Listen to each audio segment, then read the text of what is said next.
han podido ver si enviaron información. Queremos estar hablando de el reavivamiento, reviviendo a la iglesia. ¿Cuáles son los elementos para el reavivamiento? Y la pregunta que tenemos que hacernos, ¿cómo puede la iglesia adventista del séptimo día? O más específicamente, ¿cómo puede la iglesia de West Hollywood, iglesia adventista de West Hollywood, cómo puede experimentar un reavivamiento? ¿Qué pasos prácticos son los que usted puede tomar, o como iglesia podemos tomar usted como un cristiano adventista, para iniciar un reavivamiento en nuestra iglesia? ¿Cuáles son las características del verdadero reavivamiento? ¿Existe algún peligro en ser engañado por reavivamientos falsificados? ¿Y cuál sería el objetivo final de todos los reavivamientos? Se cuenta la historia de que a principios del siglo pasado, los periodistas viajaron de Londres hasta Gales, allá en Inglaterra, Gran Bretaña, para informarse de primera mano sobre los maravillosos acontecimientos del gran reavivamiento galés que estaba pasando en aquel entonces a principios del siglo pasado. A la llegada de los periodistas, uno de ellos le preguntó allí a un policía dónde estaba llevándose a cabo ese reavivamiento. El policía dice la historia que se paró bien derecho, con toda su estatura. El policía se llevó la mano al pecho y allí proclamó con orgullo: Señor, el reavivamiento galés está en este uniforme, dando a entender que el reavivamiento no era ir a un lugar donde estaba, sino que eran en las personas que lo tenían. Permítame compartir la pantalla.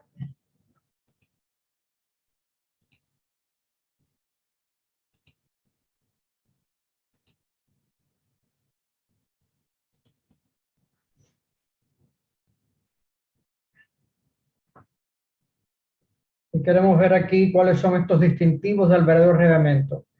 Ellen G. White nos presenta aquí esta cita: debe realizarse un reavivamiento y una reforma bajo la administración del Espíritu Santo. Reavivamiento y reforma son dos cosas diferentes. El reavivamiento significa una renovación de la vida espiritual, una vivificación de los poderes de la mente y del corazón, una resurrección de la muerte espiritual. Qué bueno que ella dijo eso, porque si tú te consideras que estás muerto espiritualmente, el reavivamiento puede hacer eso. La reforma significa una reorganización, un cambio en las ideas y las teorías, en los hábitos y las prácticas. La reforma, por lo tanto, no traerá los buenos frutos de la justicia a menos que esté vinculada con el reavivamiento del espíritu. El reavivamiento y la reforma han de realizar la obra señalada, y el hacer esta obra, ambas deben combinarse. Ella lo escribió allí en 1902, aparece en Servicios Cristianos y también el tomo 1 de Mensajes Selectos, y también aparece en los eventos de los últimos días. Mis amados, si mi iglesia va a ser reavivada, yo debo de ser reavivado. A menos que suceda algo en mí, no pasará mucho a través de mí. A menos que Dios haga algo por mí, hará poco conmigo. El reavivamiento comenzará en nuestras iglesias cuando nosotros, como cristianos adventistas, clamemos: Dios mío, no me dejes tener malos pensamientos, cambia todo mi ser. Como fue la lectura bíblica: crea en mí, oh Dios, un corazón puro y renueva un espíritu recto dentro de mí. Mis amados, cuando nuestro corazón está contaminado por el pecado, no estamos preparados para participar de un derramamiento del Espíritu Santo que Dios anhela enviarnos. Veamos un poquito los llamados bíblicos al reavivamiento. En los tiempos bíblicos, cuando Israel se alejó del ideal de Dios, Dios envió profetas con mensajes claros y ardientes que pedían reavivamiento. En un momento de piedad externa, pero rebelión interna, aquí vemos lo que el profeta Isaías exclamó. A ver quién nos quiere leer este pasaje. Isaías capítulo 1, versículos 16 y 17.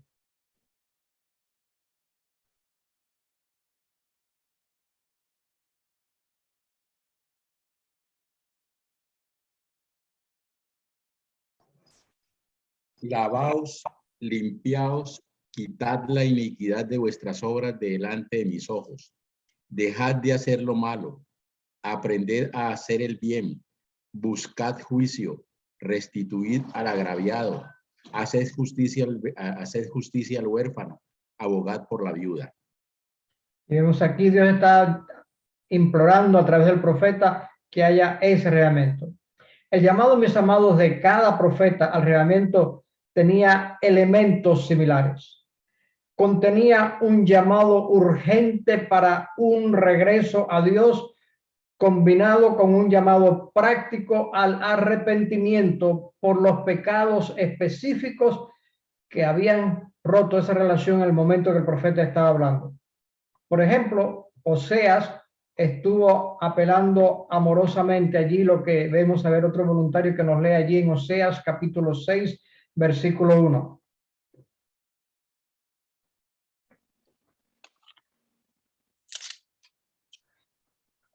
Venid y volvamos a Jehová, porque él arrebató y nos curará, hirió y nos vendará. Aquí el profeta está llamando amorosamente que volvamos a Dios. El profeta Joel llamó encarecidamente a su pueblo a una revolución espiritual interior que conduciría a una obediencia exterior gozosa a la voluntad de Dios. Veamos allí a quien nos lee en Joel capítulo 2, versículos 12 y 13.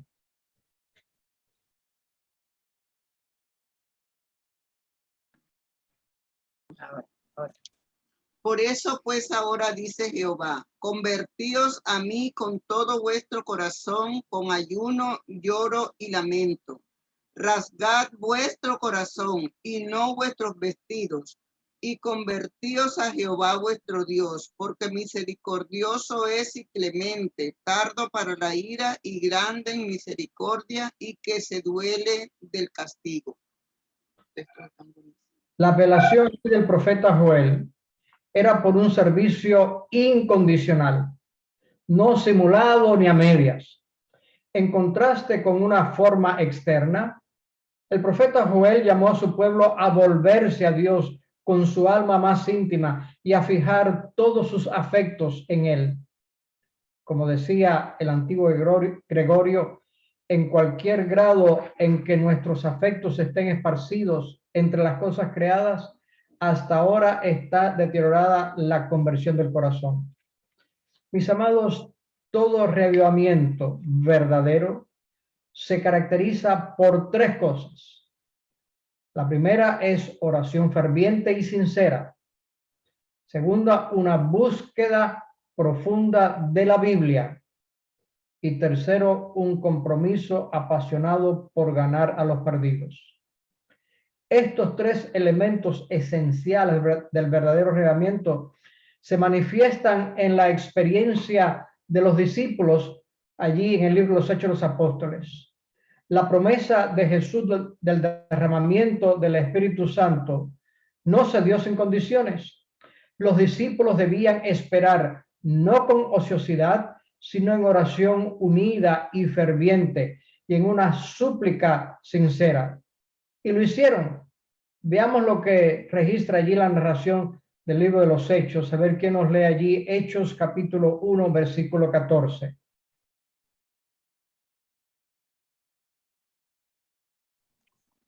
Todos estos perseveraban unánimes en oración y ruego con las mujeres y con María, la madre de Jesús, y con sus hermanos. Perseveraban unánimes, allí está.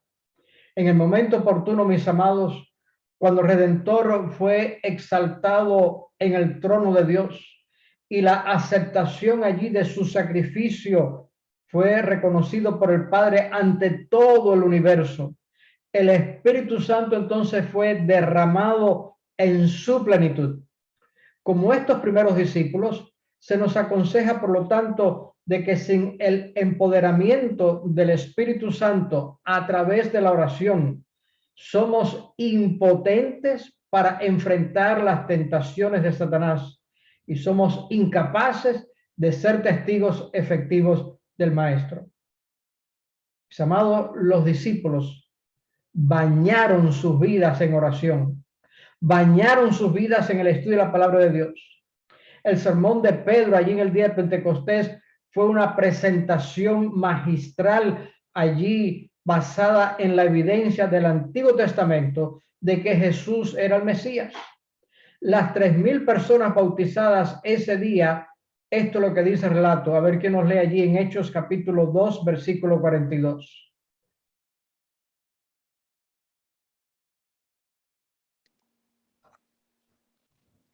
Y perseveraban en la doctrina de los apóstoles, en la comunión unos con otros, en el partimiento del pan y en las oraciones.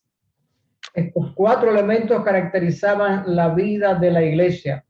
Y vemos allí de que finalmente los discípulos se dieron a sí mismos. Hechos 4:31.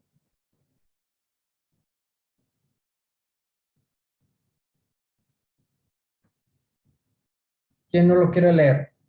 Cuando hubieron orado, el lugar en que estaban congregados tembló, y todos fueron llenos del Espíritu Santo y hablaban con denuedo la palabra de Dios. Hablaban con denuedo y pudieron entregarse plenamente a la obra que allí tenían delante. Hechos capítulo 6, versículos 4 y después el 7.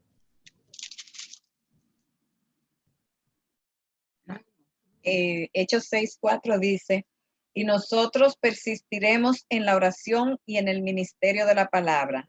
Y luego 6 y 7, pastor. No, el versículo 7, 4 y después el 7, tal como aparece en la pantalla. Y la palabra del Señor crecía y el número de los discípulos se multiplicaba mucho en Jerusalén, incluso gran cantidad de sacerdotes obedecía la fe.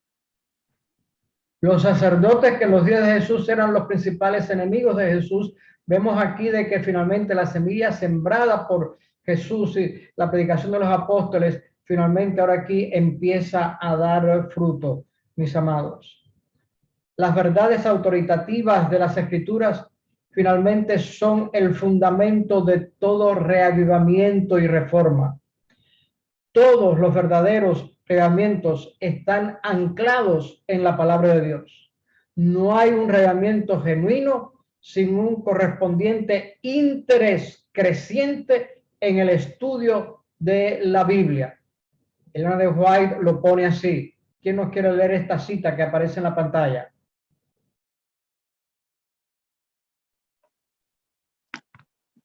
No hay nada que esté mejor calculado para vivificar la mente y fortalecer el intelecto que el estudio de la palabra de Dios. Ningún otro libro es tan potente para elevar los pensamientos y dar vigor a las facultades como las amplias y ennoblecedoras verdades de la Biblia. Amén. Que podamos nosotros ser, como se nos conocía el pueblo, la gente del libro. Mis amados, mientras leemos y meditamos en la Biblia, el mismo Espíritu Santo que inspiró la Biblia nos va a inspirar a leer sus páginas. El propósito, por lo tanto, de nuestra vida de oración y el propósito de nuestra vida de devoción no es lograr un grado de santidad que nos haga superiores a los demás. En cambio, nos ayuda a darnos cuenta de nuestra necesidad de presentarnos humildemente ante el Señor para recibir allí su justicia, para recibir su gracia, para recibir su sabiduría, para recibir su fuerza. Nos da poder allí para poder revelar el carácter amoroso de Jesús a otros, para que nosotros podamos ser testigos poderosos de su gracia y de su verdad. La vida de los discípulos se centró en la misión. El libro de los Hechos de los Apóstoles de Elena de White se abre con estas palabras. ¿Y quién quiere leer estas 3 líneas aquí de cómo comienza el libro Los Hechos de los Apóstoles? La iglesia es el medio señalado por Dios para la salvación de los hombres. Fue organizada para servir y su misión es la de anunciar el evangelio al mundo. Y unas páginas más adelante, esto estaba en la página 9, en la página 30, ella sigue diciendo, que completa ahí la siguiente cita. La iglesia es el medio No, señalado. la segunda cita, los discípulos. Sí, perdón. Los discípulos oraron con intenso fervor, pidiendo capacidad para encontrarse con los hombres y en su trato diario hablar palabras que pudieran guiar a los pecadores a Cristo, poniendo aparte toda diferencia, todo deseo de supremacía, se unieron en estrecho compañerismo cristiano, se acercaron más y más a Dios.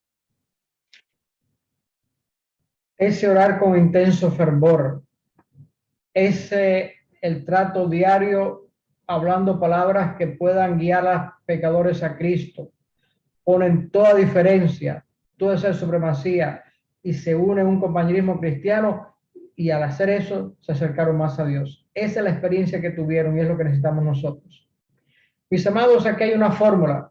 Quizás después puedo poner una vista, pero no lo hice. Pero hay una fórmula clara aquí de lo que hemos estado mencionando hasta ahora. La oración sin un enfoque claro en la misión conduce a la justicia propia y al orgullo farisaico. La misión sin oración conduce a un testimonio impotente e ineficaz. Ahora, una de las dos cosas, la oración y la misión, pero sin el fundamento de la palabra de Dios y su verdad, crean un clima propicio para las aberraciones doctrinales y la herejía.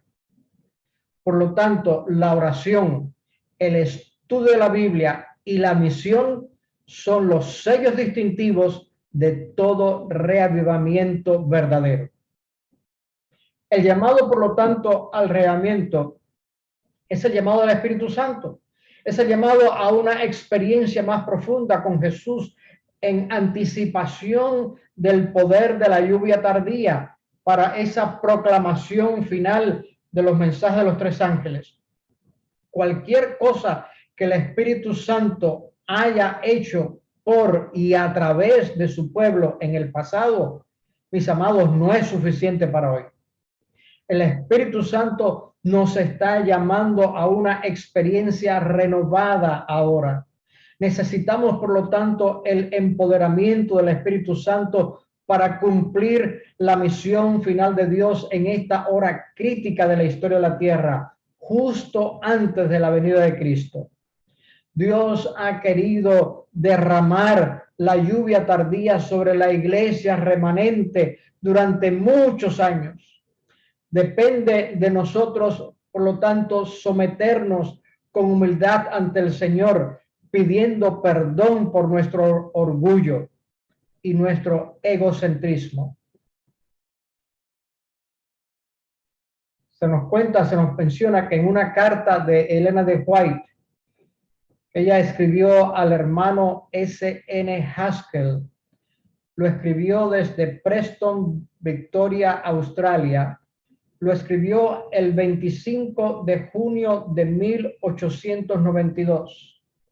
Esa carta fue publicada y editada en la Review Herald. Y aquí tenemos un párrafo de esa carta. ¿Quién nos lo quiere leer? El descenso del Espíritu Santo sobre la Iglesia es esperado como si se tratara de un asunto del futuro, pero es el privilegio de la Iglesia tenerlo ahora mismo. Buscadlo, orad por él, creed en él. Debemos tenerlo y el cielo está esperando concederlo. Amén. Quiera Dios que el cielo no espere mucho más en ti y en mí, porque no es para el futuro, es para ahora. Los que quieran ver en el libro Evangelismo y en eventos finales también está. Si han conseguido los libros de los manuscritos liberados, también está el volumen 5. Nuestro Señor, por lo tanto, hace un llamado urgente, mis amados, a cada miembro de la iglesia, a ti y a mí, para que tú y yo tengamos, para que cada uno tenga una relación más profunda con Él en la oración, en el estudio de la Biblia, en el estudio de la Espíritu y Profecía, como se manifiesta en los escritos de Ellen G. White.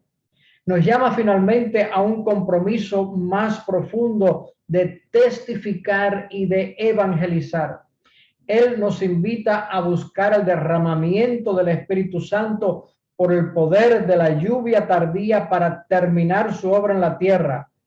Apocalipsis 18 presenta que la tierra fue llenada de la gloria y es lo que está hablando aquí. Por lo tanto, mis amados, la misión de Dios debe cumplirse con el poder de Dios.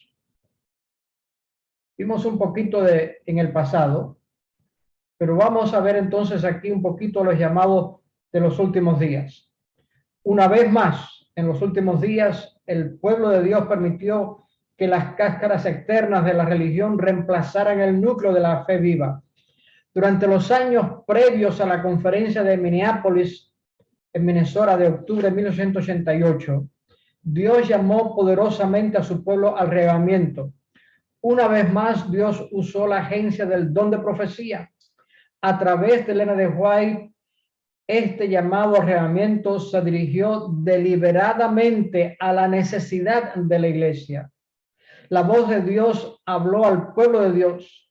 Vamos a observar estas claras declaraciones escritas o reimpresas en el año 1887, el año antes de esa famosa Congreso General de 1888, que el tópico fue justificación por la fe. Y aquí tiene. ¿Quién nos quiere leer esta cita?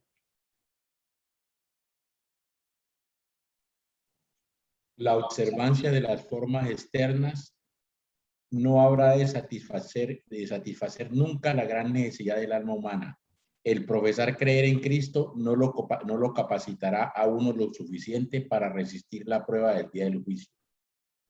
Debe haber una perfecta confianza en Dios, una confiada dependencia de sus promesas y una completa consagración a su voluntad. Aquí lo menciona bien claro. Mis amados, la primera vez que Ellen G. White escribió esto fue en una serie de testimonios para la iglesia, unos folletos llamado Testimony for the Church, el folleto número 26. Eso fue allí en el año 1876. Se reimprime eso ahora en la Review Herald en el año 1880. 1881, cuando sale el cuarto volumen de los testimonios, aparece porque eran todos estos testimonios que ella había escrito. En 1885 vuelve a salir en la Review Herald. Y finalmente, en el 87, vuelve a salir el 25 de enero de 1887, como mencionamos ahora, de que en ese año White empezó más y más y más a estar hablando sobre estas cosas. Sigue la siguiente cita, ahora es el 15 de febrero, notamos que el anterior era el 25 de enero y ahora el 15 de febrero de ese mismo año 87. ¿Quién nos lee esta cita? Hay demasiada formalidad en la iglesia. Aquellos que profesan ser guiados por la palabra de Dios pueden estar familiarizados con las evidencias de su fe y, sin embargo, ser como la higuera pretenciosa que hizo alarde de su follaje en la faz del mundo. Cuando fue inspeccionada por el maestro, fue encontrada desprovista de fruto. Aquí en febrero está. Así que aquí está, vemos aquí, hay demasiada formalidad. Necesitamos mirar eso y pedir al Espíritu Santo para que nos guíe para sacar eso de nuestro medio. Y finalmente, en julio de ese mismo año, 1887, donde ella estuvo enfatizando mucho este tópico. ¿Quién nos quiere leer aquí esta cita nuevamente? Queremos. Mediante una fe viva, captar la promesa y decir, Dios ha dicho que la bendición es mía. Debo tenerla y creo que la tendré, y manteniendo la mente en Cristo, aferrándonos firmemente a Él y al mismo tiempo entregándonos a Él, encontraremos que Cristo entrará. Tendremos su presencia permaneciendo con nosotros. Queremos y podemos tenerlo, pero tenemos que hacerlo manteniendo la mente en Cristo, aferrándonos firmemente en Él y entregándonos completamente a Él. Es lo que tenemos acá. Uno de los llamamientos más fuertes de Ellen G. White que hizo para el Reavivamiento y la Reforma fue lo que se publicó allí en la revista Señales de los Tiempos del 17 de mayo de 1963 y fue entonces reimpreso el 22 de marzo de 1887, este año que estamos analizando nosotros. Todo este artículo que ella escribió bajo el título La gran necesidad de la Iglesia ha sido publicado en su forma completa allí en Mensajes Selectos, el tomo 1, las páginas 141 a 147. Y vamos a ver una breve selección de líneas, de párrafos de este documento, La gran necesidad de la Iglesia. ¿Quién nos lee el primero acá? La mayor y más urgente de todas nuestras necesidades es la de un reavivamiento de la verdadera piedad en nuestro medio. Procurarlo debiera ser nuestra primera obra. Esta es una cita que ha sido reimpresa en muchas partes, muchos libros, como ustedes pueden ver ahí. Ella sigue hablando un poquito más. Continúe la cita en la parte abajo de la pantalla. Dice, tenemos mucho más que temer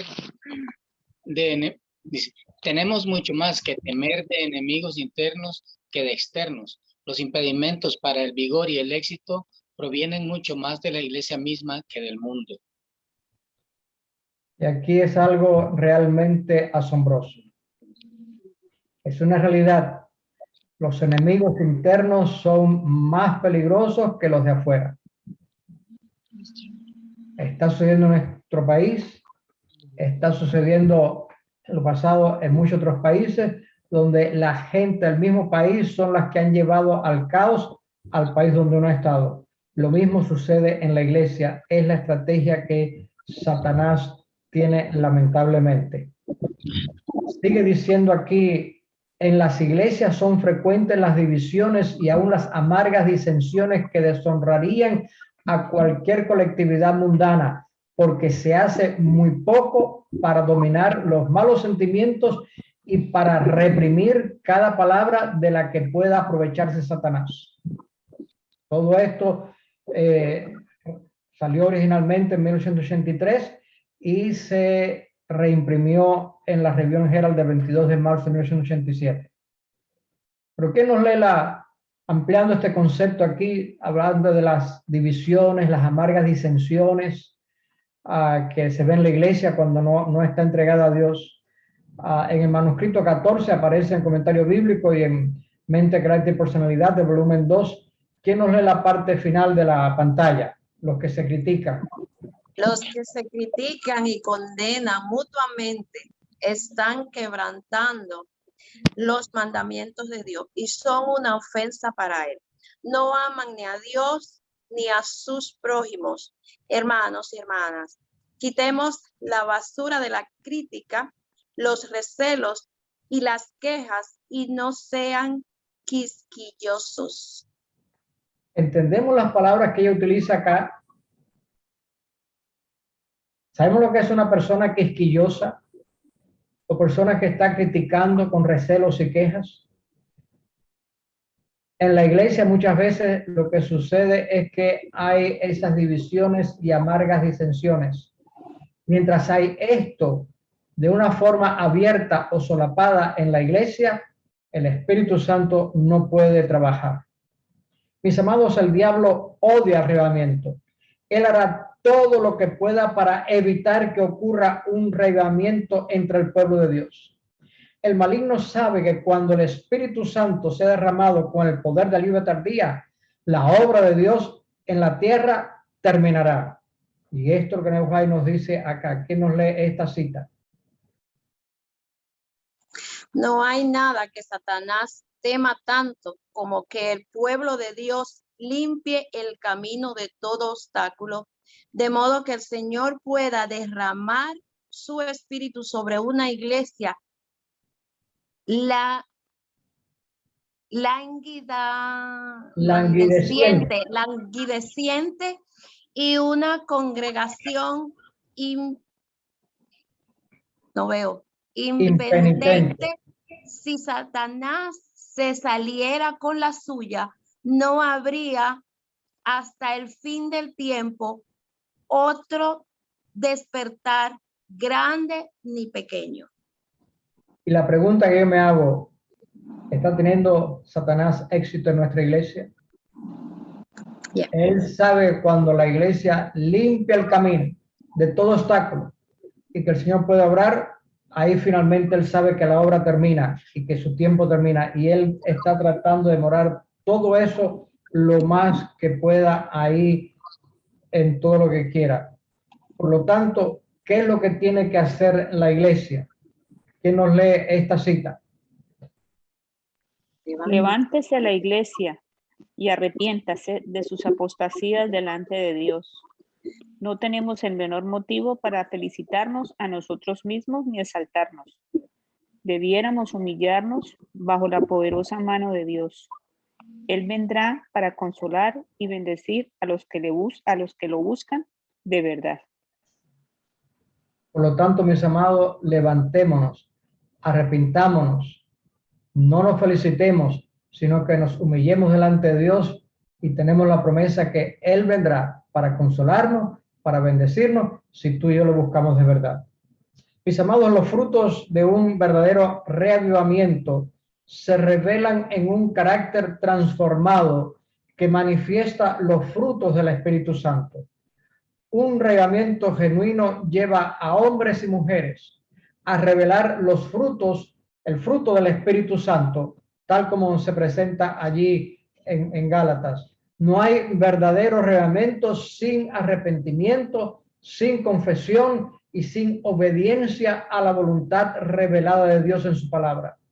El reavivamiento somero y superficial, que se centra principalmente en señales milagrosas, manifestaciones físicas y maravillas, mis amados, esto es un engaño. Dios puede obrar milagros y los hace. Habrá poderosa manifestación del Espíritu Santo en los últimos días, pero aquí está el punto. El objetivo principal del reavivamiento no son los milagros. Es una revelación del carácter amoroso de Jesús en nuestras vidas, en tu vida y la mía, y que pueda tener ese deseo de compartir cada uno de nosotros el amor de Jesús y la verdad con los demás. Debido a que Satanás odia a Jesús, él odia a los que quieren ser como Jesús y a los que testifican de él. Por lo tanto, mis amados, al conocer la impotencia espiritual que había resultado del orgullo generalizado, la formalidad y el amor al mundo, Ellen G. White llamó a la iglesia a que volviera a vivir una experiencia con Cristo. La iglesia necesitaba un reavivamiento. Y ahora notemos que mencionamos de que el año anterior ella estuvo enfatizando mucho el reavivamiento, pero ahora justo un mes antes del Congreso de Acción General de 1888, que fue en noviembre, en octubre, allí Ellen G. White escribió lo siguiente: ¿cuál es la obra del ministro del Evangelio? Y permítanme mencionarte de que aunque en una medida pudieran decir, pastor, eso es para usted, todos nosotros somos ministros del Evangelio porque predicamos las buenas nuevas de salvación en nuestra forma. La única diferencia que hay entre ustedes y este servidor o los ministros, es de dónde le viene el salario, pero todos somos ministros de Dios. Y sigue diciendo, hay temas que lamentablemente se descuidan y que deben ser tratados ampliamente. Y la pregunta viene, ¿cuáles fueron esos temas que lamentablemente fueron descuidados? Y ahora ya responde allí. Lo principal, y busqué en el original inglés para ver cómo traducía esa palabra que los traductores tuvieron como principal. Para aquellos que conocen inglés, la palabra que el lenguaje utiliza es la palabra burden, que puede traducirse como carga, como el peso, como el tema central. De nuevo, es correcto, pero creo que aquí podemos entender un poquito mejor lo que ella quiso decir, porque ella dice la carga, el peso, el tema central, lo principal de nuestro mensaje debe consistir en la misión y la vida de Jesucristo. Espaciémonos en la humillación, la abnegación, la humildad y la mansedumbre de Cristo, para que los corazones orgullosos y egoístas vean la diferencia entre ellos y el modelo y se humillen. Hasta aquí la cita aparece en el matinal a fin de conocerle. Pero ella siguió escribiendo, no aparece allí, y dice, muestra a sus oyentes a Jesús en su condescendencia para salvar al hombre caído. Muéstreles que aquel que era su fiador tuvo que tomar la naturaleza humana y llevarla a través de las tinieblas y el temor de la maldición de su padre a causa de la transgresión de su ley por parte del hombre, porque el Salvador se encontró en la forma como hombre. Allí vemos bien claro lo que había. Mis amados, Jesús debía ser el punto focal de todo reavivamiento. Sin una nueva visión del Cristo viviente, el reavivamiento era imposible. Notemos lo que Jesús dijo, quien nos lee allí, San Juan capítulo 12, versículo 32.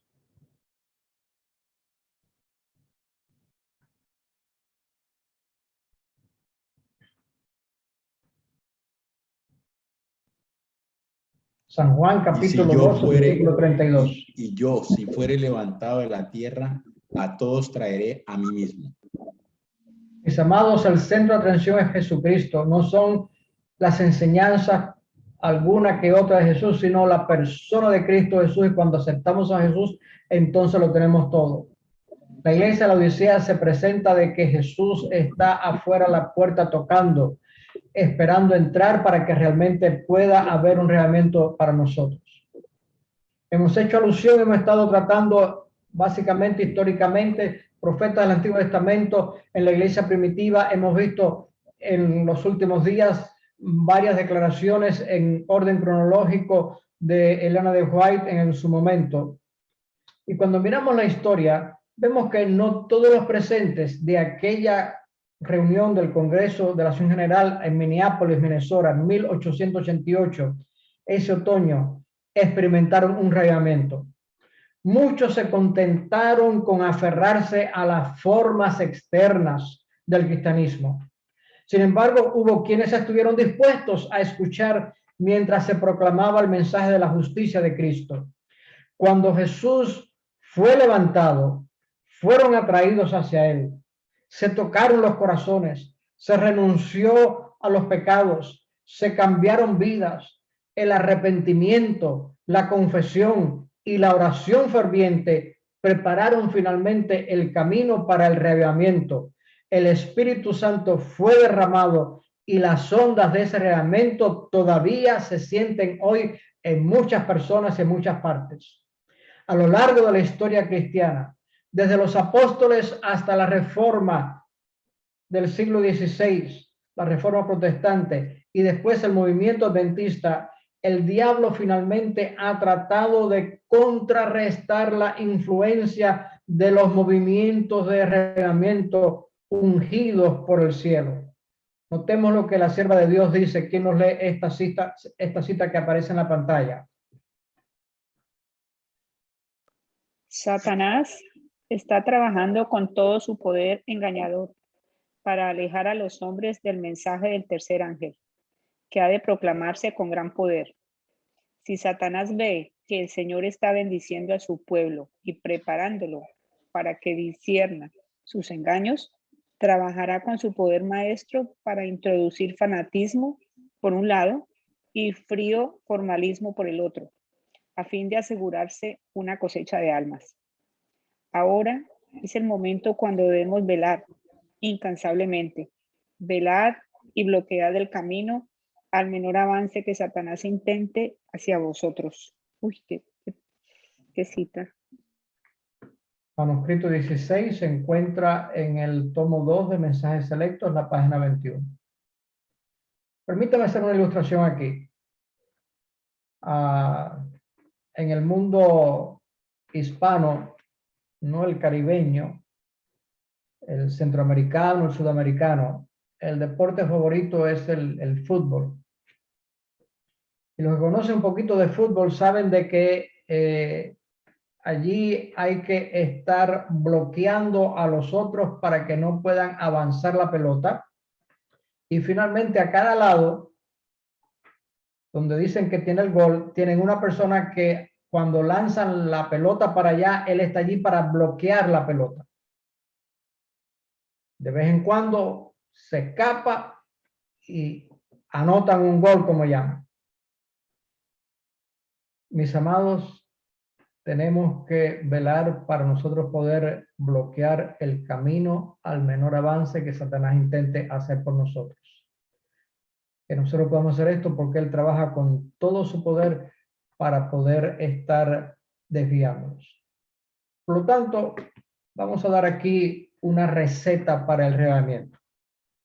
Cuando ocurre un reavivamiento genuino, las iglesias petrificadas por el formalismo se encienden con una nueva vida en Cristo. La apariencia de piedad que caracteriza la complacencia de la Odisea en tantas iglesias da paso ahora a la oración ferviente, al estudio serio de la Biblia y al testimonio entusiasta de sus miembros en favor de otros. En los reavivamientos genuinos dirigidos por el Espíritu Santo, el pueblo de Dios no está atrapado en una emocional, en un sentimiento, ni está enamorado de las señales y maravillas que pueden estar sucediendo. Están enamorados de Jesús, están comprometidos con las verdades de su palabra. El verdadero reavivamiento ordenado por el cielo, equilibrado y no extremista, está allí en un comportamiento fanático y una demostración emocional única. Eso es lo que no está. El verdadero reavivamiento anhelan compartir a Jesús y sus verdades para estos últimos tiempos. Se centra en Jesús y su palabra y encuentra allí expresión en el testimonio y el servicio. Por lo tanto, pudiéramos hacernos la pregunta ahora: ¿reavivamiento para qué? ¿Para qué estamos hablando de esto? ¿Para qué hay que reavivar la iglesia?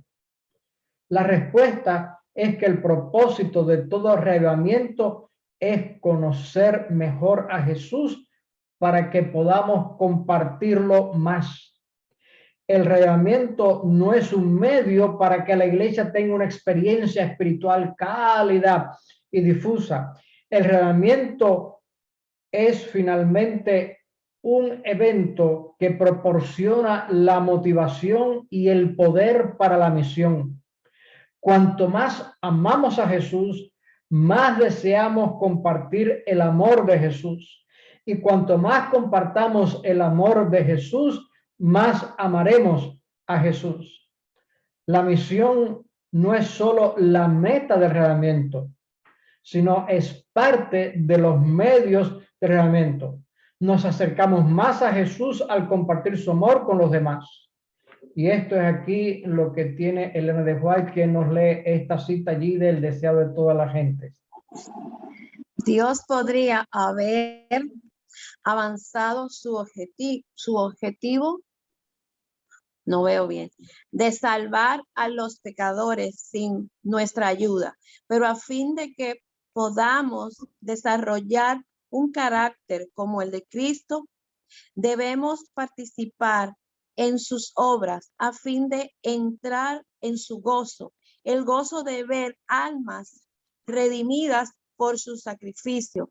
Debemos participar de sus labores en favor de su redención. Disculpe, es que casi no veo. Ya, gracias. Como dijera el apóstol, Jesús, viendo por el gozo que estaba puesto allí, viendo la salvación de los pecadores, de sus hijos, de su creación, sufrió el menosprecio y la muerte de cruz. Y nosotros también, al entrar en el gozo de Jesús, ese gozo de ver almas redimidas en el reino de Cristo Jesús.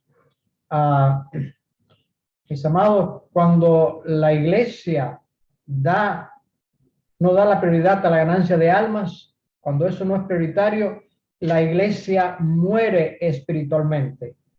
La misma vida de la iglesia depende de su fidelidad en cumplir el mandato del Señor. Descuidar esta obra es exponerse con seguridad a la debilidad y decadencia espirituales. Donde no hay labor activa por los demás, se desvanece el amor y se empaña la fe. Y la pregunta que tenemos que hacernos, ¿se estará desvaneciendo el amor en nosotros? ¿Estará nuestra fe empañada? ¿Entendemos lo que quiere decir empañado? Permíteme ilustrarlo. Depende, por regla general, cuando entras al baño y te das una ducha con agua tibia o caliente, el vapor que sale empaña el cristal y hasta que no se vaya esa temperatura caliente, ese vapor, no logras ver bien el espejo. ¿Será que tu fe está también empañada así y no se logra ver bien? El reglamento, mis amados, no conduce a la justicia propia santificada, conduce al evangelismo. Su pasión es ganar gente perdida. Su objetivo es hombres y mujeres redimidos para el reino de Dios. El clamor de su corazón es por la comunión con Jesús y su pueblo redimido a través de las edades incesantes de la eternidad. La receta, por lo tanto, para el reglamento se describe claramente aquí en 2 de Crónicas, capítulo 7, versículo 14. ¿Quién no lo quiere leer?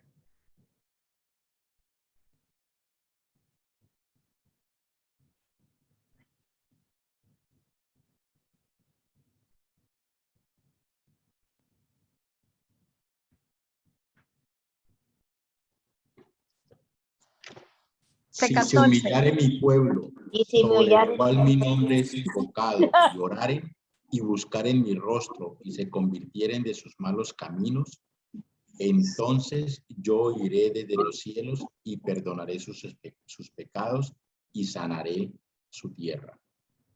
Sí, mi pueblo. Es un texto que hemos escuchado muchas veces. Yo espero que tú lo vuelvas a releer y puedas ver allí los elementos que tiene allí. Mis amados, cuando de rodillas veo la perfecta justicia de Jesús sin pecado, me doy cuenta de lo miserable que soy yo. En una carta dirigida al hermano y la hermana Maxson, el 12 de octubre de 1896, Elena de White escribió esta carta desde Adelaida, Australia. Ella escribió lo siguiente. Aquí tenemos un pequeño parrafito de esa cita. ¿Quién no lo quiere leer? Y va a concluir en la siguiente pantalla. ¿Qué es la justificación? ¿Qué es la justificación por la fe? Es la obra de Dios que abate en el polvo la gloria del hombre y hace por el hombre lo que éste no puede hacer por sí mismo. Hasta Cuando aquí, los hombres... perdone que interrumpa un momentito, hasta aquí aparece en Testimonio por los Ministros. El resto de la cita va a aparecer en el original inglés. Siga leyendo, por favor. Cuando los hombres ven su propia nada, están preparados para ser revestidos con la justicia de Cristo.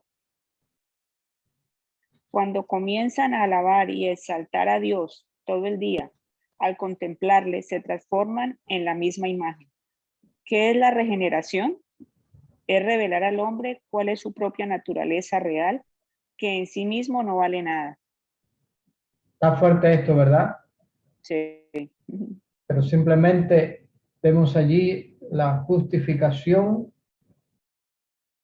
por la fe, es que Dios abate en el polvo la gloria del hombre y hace por el hombre lo que éste no puede hacer por sí mismo, por medio de lo que Jesús hace. Eso es lo que tenemos. Mis amados, a la luz de su perfección, mi falta de compromiso, mi amor por el mundo, mi apego a las cosas terrenales, mi forma humana de ver las circunstancias es aún más evidente. En profundo arrepentimiento yo pudiera exclamar: Jesús, cubre mi deformidad con tu justicia sin mancha. Haz por mí lo que yo nunca podría hacer por mí mismo. Cámbiame, eleva mi mente por encima de lo terrenal, convierte mis pensamientos en corrientes celestiales. Mis amados, el arrepentimiento genuino no tiene sus raíces en los impulsos del momento.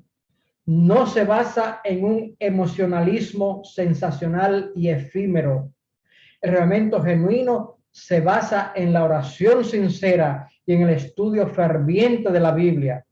En los llamamientos más fuertes de White para el arrepentimiento y la reforma, citado anteriormente, donde menciona que procurar el arrepentimiento debiera ser nuestra primera obra, Ellen White escribe ahora en continuación esto. A ver quién nos lee lo que está en la pantalla. Nuestro Padre Celestial está más dispuesto a dar su Espíritu Santo a los que le piden que los padres terrenales dar buenas dádivas a sus hijos. Sin embargo, es nuestro trabajo, mediante la confesión, la humillación, el arrepentimiento y la oración ferviente, nos corresponde cumplir con las condiciones en virtud de las cuales ha prometido Dios concedernos su bendición. Solo en respuestas a la oración debe esperarse un reavivamiento. Vemos que es el mismo documento que hemos estado mencionando antes, que fue originalmente en 1983, pasó por varios asuntos y en el Review and Herald el 22 de marzo del 87, porque ese año ya estuvo trabajando bastante en eso. Dios le estaba guiando para que llevara a su iglesia a una experiencia de lo que iba a estar pasando el año siguiente, 1988. Mis amados, no podemos esperar un reavivamiento cuando nuestro corazón está más inclinado a los comediantes de televisión que en la oración. No podemos esperar un reavivamiento cuando estamos más interesados en la página de deportes matutinos que los devocionales matutinos. No podemos esperar un reavivamiento cuando nuestra violación del mensaje de la reforma pro salud ha obstruido nuestro cerebro y no podemos discernir la voz del Espíritu. En medio de esta pandemia, lamentablemente, somos humanos, pero muchos que por estar una vida, a través de toda una vida, no llevando un régimen sano, tienen condiciones que los ha llevado a tener muy fuerte el asunto del COVID y muchos han muerto. No podemos esperar un reavivamiento cuando estamos violando la reforma pro salud, de tal manera que no discernamos el Espíritu Santo. No podemos esperar un reavivamiento cuando nuestras mentes finalmente están llenas de pensamientos de la moda en lugar de pensamientos del manto inmaculado de la justicia de Cristo. Cuando las reuniones sociales de la iglesia con pasteles cargados de azúcar atraen a una casa llena y las reuniones de oración atraen solamente a 2 o 3 fieles, ¿podemos así esperar un reavivamiento? Cuando las reuniones de la junta de nuestra iglesia degeneran en luchas de poder entre facciones opuestas en lugar de sesiones de entrega para ganar los partidos para Cristo, ¿podemos esperar aquí que haya un reavivamiento? No, no podemos esperar un reavivamiento a menos que enfrentemos honestamente el hecho de que hay coherencia entre la predicación de la iglesia y sus prácticas. No podemos tener un reavivamiento a menos que reconozcamos que tanto la Biblia como el Espíritu de Profecía exigen una entrega al Cristo viviente, quien revolucionará totalmente nuestras vidas. No podemos esperar un reavivamiento si nosotros, como individuos o como cuerpo corporativo, como iglesia, seguimos prácticas que son claramente contrarias a lo que Dios ha revelado a través de sus profetas inspirados. Mis amados, hay un precio por el alimento. No porque Dios no esté dispuesto a darnos gratuitamente, sino porque tú y yo, nosotros no estamos preparados para recibirlo. El precio del arrepentimiento es el mismo hoy que en todas las edades. Es el arrepentimiento, es la oración ferviente, es la confesión del pecado conocido, es un nuevo énfasis en el estudio de la Biblia, es un tiempo en la presencia de nuestro Señor. No hay atajos, mis amados, no hay soluciones fáciles. El precio del arrepentimiento es una comunión íntima, viva y diaria con Jesús. Pasando tiempo en su presencia, nos regocijaremos en hacer su voluntad. Mis amados, el arrepentimiento vendrá. Todo el cielo está listo para hacer grandes cosas a favor de la iglesia que escucha el último llamado de misericordia de Dios a un mundo moribundo. El Elena de White presenta aquí esta cita. ¿Quién no lo quiere leer?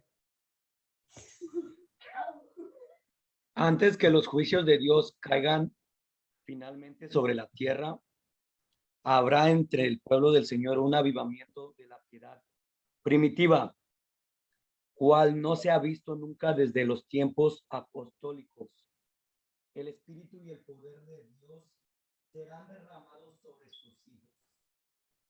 Alabado sea el nombre de Dios, porque antes que eso suceda, habrá. La pregunta es si tú y yo seremos parte de ese revelamiento. Cuando Dios tenga un pueblo completamente dedicado, derramará el poder ilimitado.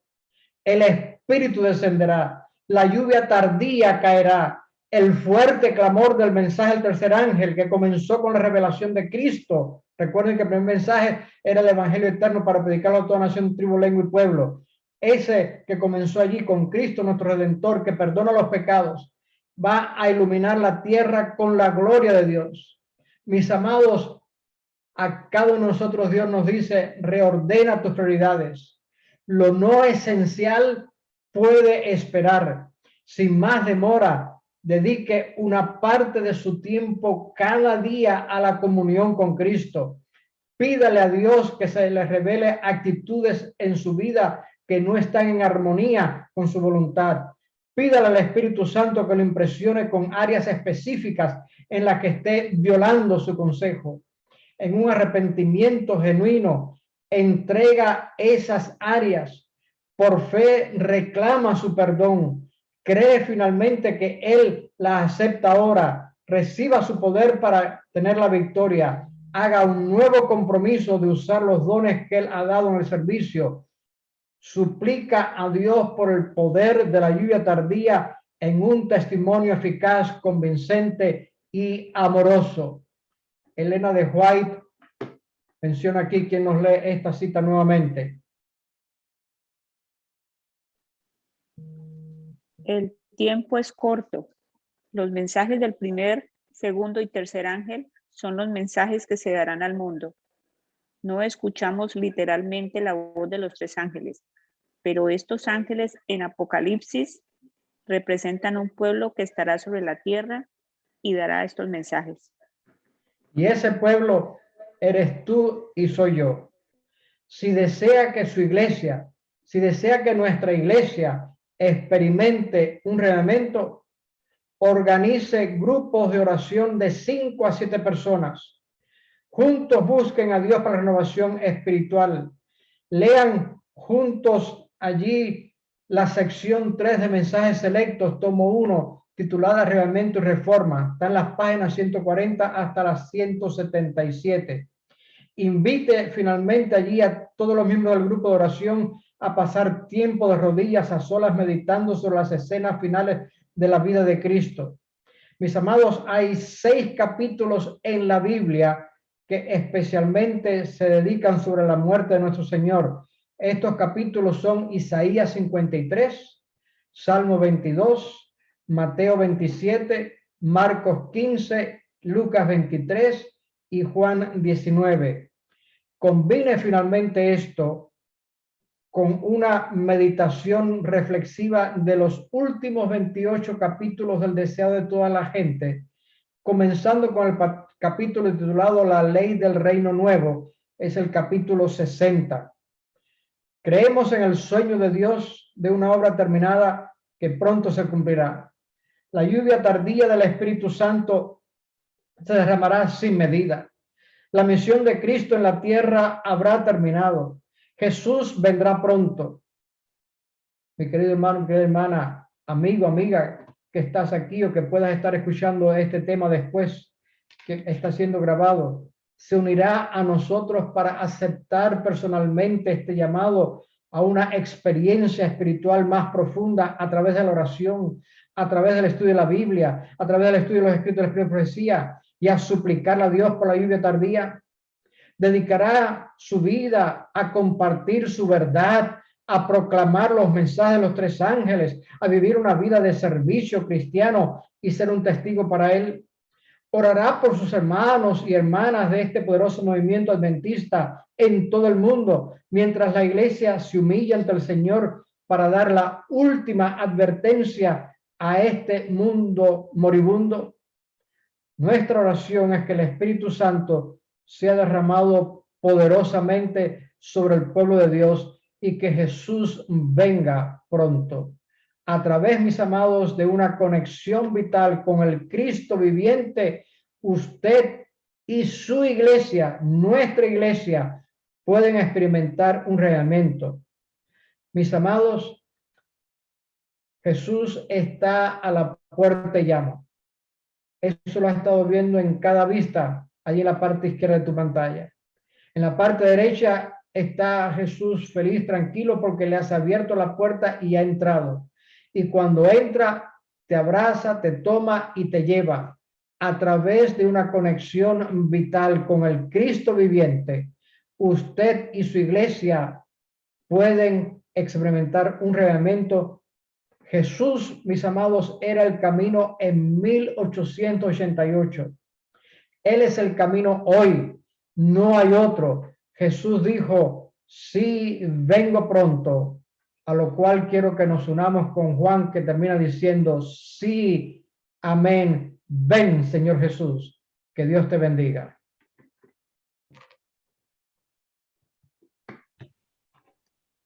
Y ahora vamos a entonar las notas del himno final, 447, más santidad, dame.